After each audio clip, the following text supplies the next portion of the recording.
Meabh Dé Búrca, good morning to you. Morning. How are you doing? Good, all good now. So we're looking ahead to the double header against Sweden. Obviously the first one tonight at the Aviva 7:30, and because we're in League A, to remind everybody that we will get a playoff place regardless of what happens. The top two will go through to the Euros next year, but I think regardless, for us it's fair enough to say that's not really the goal, but a scalp somewhere along the line would be nice to build momentum and create buy-in for Eileen and the grand plan, I suppose. Definitely, yeah, and I think if you're going to take a scalp tonight, might be our best chance of that. Really? Okay. Yeah, I think Sweden are even missing a few players tonight. Stina Blackstenius up front and Amanda Ilestead as well, centre back. Both actually play with Katie at Arsenal, so I think they're two big losses. So I think we will have confidence as well. We did play them in the last qualifying, for the World Cup as well, and got good results. So I think, hopeful anyways. Not great when a team that finished third at the World Cup is your main hope of getting points, is it? I know, yeah. But, like I said, that's what we're up against now. We wanted to be, we didn't want to be competing against teams that were lower ranked than us. And it's a great opportunity if we are to get to the Euros to be playing these types of teams, because the majority of the teams at the Euros will be ranked higher than us anyway. So I think it's just really good preparation in the hope that we will get to them next summer. Yeah. And they have a lot of injuries, and we've done well against them before. That's it. I think that's the big thing. Like, I think back to 2022, I'm going to say now, in Gothenburg. I was at that game and a draw that night, and the confidence around the players that, obviously how highly ranked Sweden are, to get that result was massive. It felt like a turning point. Do you think they might take confidence that we have done it? Obviously, they qualified for a World Cup and played in a World Cup since then, but that they've done it before. They've got a result. Definitely. I mean, and that draw was the first time, I think, in 12 years that Sweden had failed to win at home. So, I mean, like, if that doesn't give you confidence, then I don't know what will. So, yeah, I think, like I said, we kind of, they're a known quantity to us. We know what we're up against. And yeah, they did have an incredible World Cup. I mean, to finish third, you can't really take them lightly. But at the same time, I think we're kind of coming into a good run of form. Well, not run of form, but I think that have had decent enough performances in the last two games in the last window, so hopefully we can kind of bring that bit of momentum. And just, I think what's going to be key is just to have a good start, because we did concede early in the last two games, so hopefully we can kind of eradicate those mistakes early on. It sort of felt like, with the tightness of the results in the group up to this point, from an Irish point of view, that like there were kind of shots to nothing anyway, and if you'd end up actually losing 3 or 4-0, then everybody would have said, well, listen, fair enough, the best couple of teams in the world, a couple of the best teams in the world, and sure, you can write that stuff off. But now, like you're saying, for the reasons that you've outlined, maybe there's a bit more expectation tonight, which cranks up the pressure a bit. And then you add in the fact that McCabe is coming back after all this sort of, not ideal preparation, let's say, and there is a big conversation around whether Denise O'Sullivan will even play or not. You're giving her the nod. I see a lot of papers this morning are not.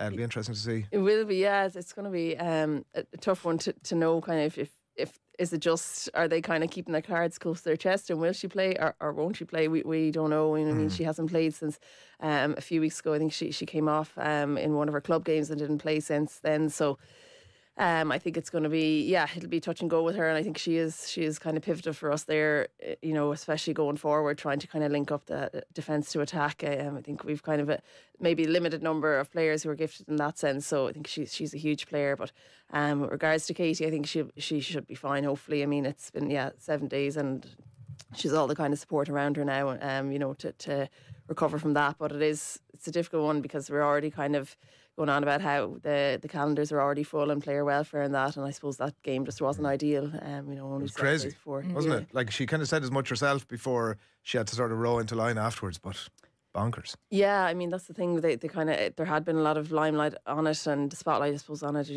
Especially with all the injuries that we're seeing now in the women's game, that we're just not. I suppose the female game isn't as advanced as the men's game at the moment, so having the same kind of schedule load just, I don't think is fair on the players. But yeah, it's something that has to be looked at. But I suppose just the commercial value is so lucrative for Arsenal, and that's the way the women's game is going now as well. In terms of, we wouldn't really bat an eyelid if it was a men's team going over there, but now it's something that we're not used to, I think, seeing in the women's game, and something we're going to see more and more of, because that commercial value and endorsements and everything is really valuable to women's players. I mean, Alex Morgan would make more off Instagram than she does playing football, so it's kind of, it is becoming a huge thing in the women's game, I think. When we mentioned Denise O'Sullivan there, so you reckon that she will start? I don't really have any inside info, but I don't know. I suppose I'm hoping that she will. I mean, it is hard to see it though, because I think that she was on, they were saying, a modified training plan and doing her own thing. So I don't know how much involved she was with the team training, and if that's happening, the day before a game, it's maybe not that likely. Maybe it's just hope rather than head in that case. And if she doesn't make it to start tonight, who do you think will be in midfield? I think maybe, last time out, Ruesha Littlejohn started in midfield and Megan Connolly came on at half time, so it could be a case of the two of them maybe starting, and then, we have the likes of Tyler Toland in there as well, and Jessu has played in there, in the recent friendlies as well, so we have options, but yeah, like I said, Denise would definitely be a big loss, but it's the one thing that we do have now is we're getting more depth in the squad, so hopefully we'd be okay even if she doesn't start. Who do you go with if she's out?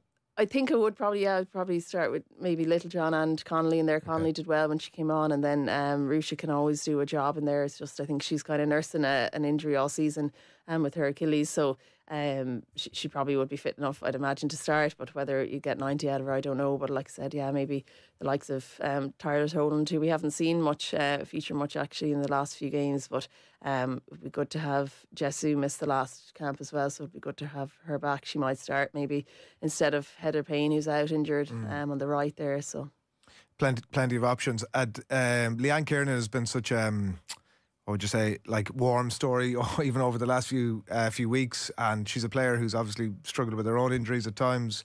She's a player who I remember going to see her years ago. It was a qualifier in Norway 7 or 8 years ago I think, and Colin Bell was the manager, and she was having to play a role that she was, even from a body language point of view, very clearly not delighted about up front, very sort of isolated on her own. So it's been a long period of time there where it's been difficult for her to be a starter who can get in and get goals. She started to do that for her club now in a big way. Do you think, is there a possibility, actually I'm not sure what age she is, but is there a possibility that we're about to see the flourishing of Leanne Kiernan? I think so, hopefully, and hopefully if she can get a run, an injury-free run as well. It's kind of been a lot of a stop-start.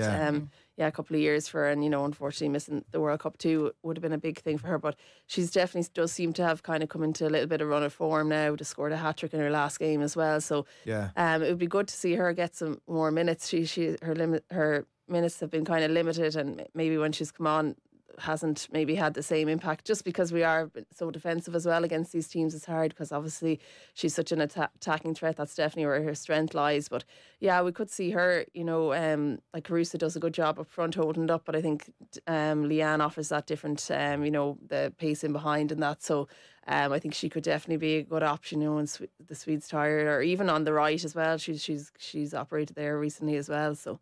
Is it one or the other, or like what system should we set up? So if we have a player that's scoring goals, my instinct is do whatever that they're doing at club level and get her to get that set up as repeatable as possible. What's the best setup for her? Yeah, I think even up front as the number 9, I know she hadn't.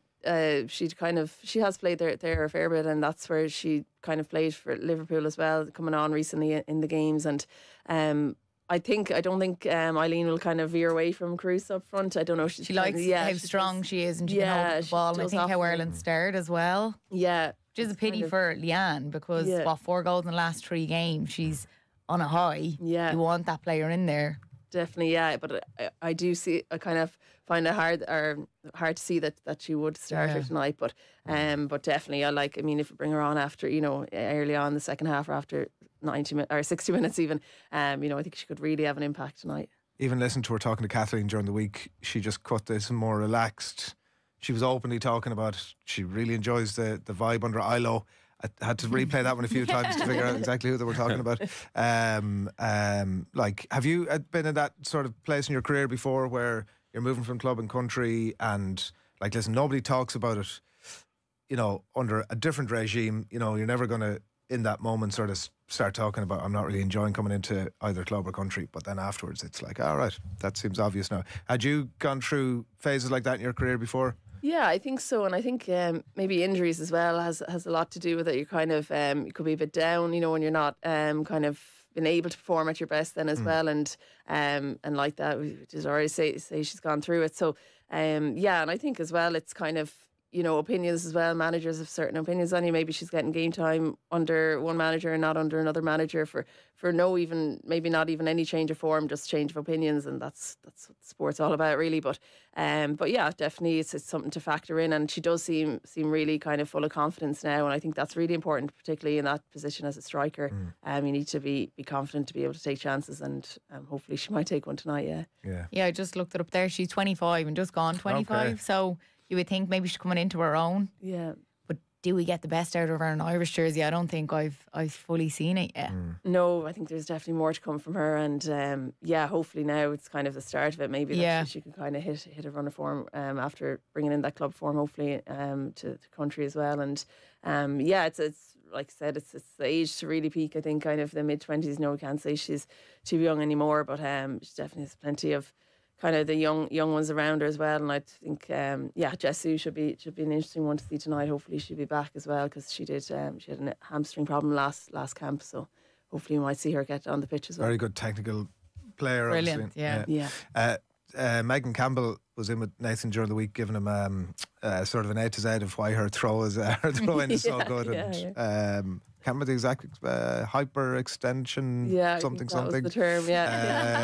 But anyway. Like we needed to hear she has something. Exactly. To all of us. And it's impressive, and it gets the crowd going, doesn't it? Like, it's, really does. in a way that, like, I don't know if emotional decisions come into these things when you're sort of picking a team for tonight, but like there must be a temptation to get her in there from the off. And I mean, it doesn't matter, any throw in inside the halfway line, you're like, right, we're in here. Yeah, they are, like, they're set pieces, in their own right. And even when we'd be training them, that they're trained as part of it. Like, we do corners, free kicks, and then Megan's throws. Like, separate. Exactly.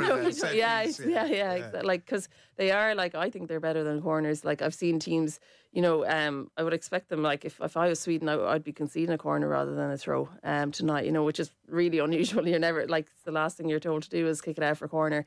But definitely it's just the trajectory it comes in at, and it's kind of angled. When it's angled towards the goal, it's hard to stop. And like she said, she has thrown a few into the goal. In her I've seen that a few times. No one getting a touch. Luckily, if keepers are aware, they could just jump out of the way. Rather than trying to save it and potentially conceding. So, really, like the last night, when we played England, when the first throw, like I've never seen really energy been lifted like that. Obviously when a sub comes on, it can energise the crowd, but those throws are kind of, especially the best part is seeing people, watch for the first time and their reactions. It's you can hear the gasps kind of. I felt that night as well. We hadn't maybe created an awful lot, and then suddenly there was like this major threat. When you're practicing a throw, like a total different set piece like that, so there's a difference between her taking a throw in, let's say, just inside the halfway line or much further up the pitch in terms of, I suppose that you mentioned trajectory that comes into it.